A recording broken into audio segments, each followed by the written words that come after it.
Hi! இன்றைக்கி பார்த்தீங்கன்னா 3 recipe பார்க்கலாம். எல்லாம் சட்னி ரெசிபீஸ். நம்ம சிலது சாதத்துக்கும் போட்டு சாப்பிடலாம். ஃபஸ்ட்டு பார்த்தீங்கன்னா ஒரு சட்னி வெரைட்டி பார்க்கலாம். ஒரு 10, 15 காஞ்ச மிளகாய் எடுத்து சேர்த்துக்கோங்க. கொஞ்சமாக தீயாமல் ஃப்ரை பண்ணிக்கோங்க. அதை மிக்ஸி ஜாரில் மாற்றிக்கோங்க. கொஞ்சமாக உப்பு சேர்த்துக்கோங்க. உங்களுக்கு வேணால் கல் உப்பு கூட நீங்கள் சேர்த்துக்கலாம். புளி ஊற வச்ச புளி கொஞ்சம், அதாவது ஒரு எலுமிச்சை அளவுலாம் கிடையாது. நம்ம எந்த அளவுக்கு நம்ம சட்னி தேவையோ அந்த அளவுக்கு. சின்ன வெங்காயம் சேர்த்துக்கோங்க. பூண்டு தேவையான அளவுக்கு சேர்த்துக்கோங்க. ஏன்னா சிலர் கொஞ்சம் அதிகமாக பிடிக்கும் பூண்டு. இது நல்லா கொஞ்சம் கொரன்னு அரைச்சிக்கோங்க. அரைச்சிட்டு இது மேலே நல்லெண்ணெய், அப்படி இல்லைன்னா கோகோனட் ஆயில். அந்த கோகோனட் ஆயில் நல்லெண்ணெய் நல்லாயிருக்கும், அதை சேர்த்துக்கோங்க. இந்த சூப்பரான சட்னி ரெடி. இதை நம்ம பார்த்திங்கன்னா ஆந்திரா ஸ்டைலில் பச்சடி மாதிரியும் ரைஸ்லேயும் போட்டு சாப்பிடலாம். அதே மாதிரி இட்லி தோசைக்கு ரொம்ப நல்லாயிருக்கும். அடுத்தது 2வது ரெசிபி பார்க்கலாம். இது பார்த்திங்கன்னா நம்ம இட்லி, தோசை, பூரி எல்லாத்துக்குமே சப்பாத்தி கூட ஷூட் ஆகும். திருவண்ண தேங்காய் கூட கொஞ்சமாக மிளகாய் சேர்த்துக்கோங்க. நீங்கள் ரெட் சில்லியும் போட்டுக்கலாம், இல்லை காஷ்மீரி சில்லியும் போட்டுக்கலாம். கூட கறி லீவ்ஸ் சேர்த்துக்கோங்க. சின்ன வெங்காயம் சும்மா அந்த வாசனைக்காக 2, கொஞ்சமாக உப்பு சேர்த்துக்கோங்க.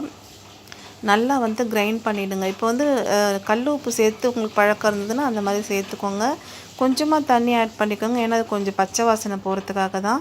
ஒரு கடாயில் எண்ணெய் சேர்த்துக்கோங்க, கடுகு சேர்த்துக்கோங்க, தாளிக்கிறதுக்காக கொஞ்சம் உளுத்தம்பருப்பு சேர்த்துக்கோங்க, காஞ்ச மிளகாய் சேர்த்துட்டு நம்ம அரைச்சி பேஸ்ட் எடுத்து அதில் சேர்த்துட்டு நல்லா கலக்கிடுங்க. கொஞ்சம் திக்காகிற வரைக்கும் வச்சுக்கோங்க. நீங்கள் நல்லா ட்ரை ஆகணும், ரைஸில் போடுற மாதிரி இருக்கணும்னா இன்னும் ட்ரை பண்ணிக்கோங்க. ஆனால் இது இட்லிக்கு தோசைக்கும் ரொம்ப நல்லாயிருக்கும். ட்ரை பண்ணி பாருங்கள். நம்ம ரோட் சைட் சட்னி மாதிரி இருக்கும். அது பூரிக்கும் நல்லாயிருக்கும். அடுத்தது ரெசிபி பார்த்திங்கன்னா இது ஒரு குழம்பு மாதிரி இருக்கும். இதை நீங்கள் இட்லி, தோசைக்கு, சாதத்துக்கு சாப்பிடலாம். ஒரு வாணலியில் எண்ணெய் ஊற்றிட்டுக்கோங்க. கடலைப்பருப்பு சேர்த்துக்கோங்க, உளுத்தப்பருப்பு சேர்த்துக்கோங்க, தனியா 1 ஸ்பூன், மிளகு 1 ஸ்பூன். உங்களுக்கு காரத்துக்கு வேணும்னா அதிகமாக சேர்த்துக்கோங்க.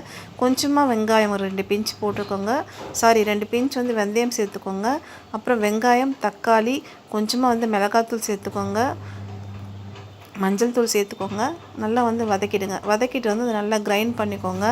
அதுக்கப்புறம் எண்ணெய் சேர்த்துட்டு கடுகு சேர்த்துக்கோங்க. கடாயில் கடுகு சேர்த்து தாளிக்கிறதுக்கு தான். நம்ம காஞ்ச மிளகாய் சேர்த்துக்கோங்க. நம்ம அரைச்சி அந்த பேஸ்ட் எடுத்து சேர்த்துட்டு நல்லா கொதிக்க விடுங்க. கூட புளி சேர்த்துக்கோங்க. புளி ஆப்ஷனல் தான் இது. ஏன்னா டேஸ்ட் கொஞ்சம் இன்க்ரீஸ் பண்ணும். வேணான்றவங்க அவாய்ட் பண்ணிடலாம். உப்பு கொஞ்சம் பத்தாததுனால மறுபடியும் போட்டாச்சு. இப்போ இது குழம்பு பார்த்திங்கன்னா இது ரைஸுக்கும் நல்லாயிருக்கும், இட்லி தோசைக்கு நல்லாயிருக்கும். ட்ரை பண்ணி பாருங்கள். தேங்க்யூ.